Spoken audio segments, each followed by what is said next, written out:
Hey there, Meg. I am so glad you're here with me today. Hi. Hi, Beck. How you doing? I'm very, very well here in the evening in Australia, whilst you're in bright, bright sunshine in the UK. I know, who would have thought? Thank you so much for having me. I'm really looking forward to our conversation today. It's been a while since we've been sort of planning to do this, and I'm thrilled to finally get the chance to share my journey with you and your listeners. Absolutely. We have been talking about recording this episode for a while because Meg and I have known each other for about 20 years. And I've been asking her to come on the show, and it's finding time in our mutual diaries to connect and also to decide on what we want to talk about because there's so much we could talk about. And we have decided to talk with you today about this concept of diversity in your experience when it comes to your career. So, Meg, I know you have had a fascinating career. You've worked in multiple industries on multiple continents in, lots of different interesting opportunities.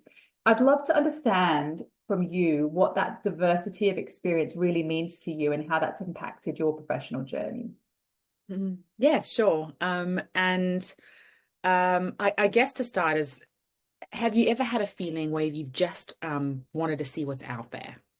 I've always had that itch to explore, growing up in South Africa and then moving to the UK at 17 and then Australia at 19, becoming an Australian citizen. It felt like the world was opening up for me, one move at a time. Living and then working across the globe and connecting with diverse teams has taught me so much about adaptability. I've learned how to work with all kinds of people, lead incredible teams, and then tackle challenges from all sorts of angles. These experiences have shaped not just myself as a leader, but as a person as well, I'd say. Mm. And they've made me more inclusive, broadened my thinking, and given me confidence to grow in ways that I've sort of never imagined. Plus, because my path has been so unique, and I think this is quite kind of a special thing for me, is I've really never felt the need to compare myself to others because it's always been about carving out my own journey. I love that. And I think what you're saying is really interesting because I was also an expat growing up when I was growing up, I lived in Asia. And I think you're right. There's something that happens to you when you have different travel experiences as well as living and working experience. You're just sort of seeing different cultures, you're being exposed to different ways of doing things. It does open your mind to, different ways of doing things, but also you just become very comfortable with that. And that ability to adapt, I think, comes more easily to you. That ability to accept and welcome in every different sort of difference happens too. So I would love you to talk a little bit about the benefits, if you like, of having that diverse path, because you have worked in a lot of different industries. Could you just talk about some of the benefits for you? Sure.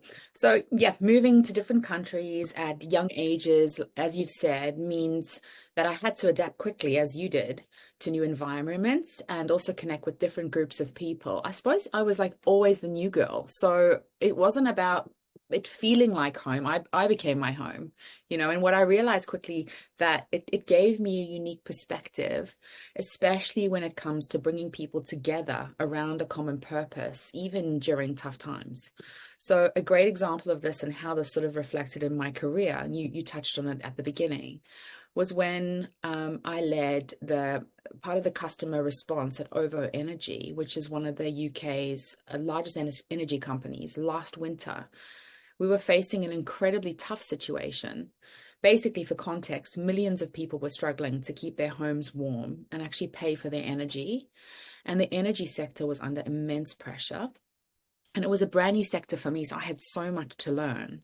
But I had the benefit of being able to draw on these skills we're talking about. I had developed from my diverse experiences, and I was able to lead teams across multiple locations and countries who had very different context about the UK, but were sort of serving UK customers.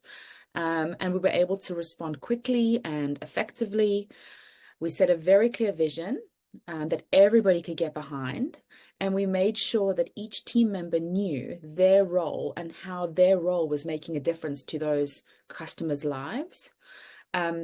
That approach didn't just help us navigate the crisis, it united all of us. We had this force that we were focused on. And we even won 3 national awards and one for best customer experience in the UK during a crisis, which was such a proud moment, not just for me, but the whole team. And it really reinforced for me that leadership is more than just giving direction, of course. It's about creating a space where everybody feels that they're part of something meaningful. And I genuinely feel my background played a really big role in being able to deliver that.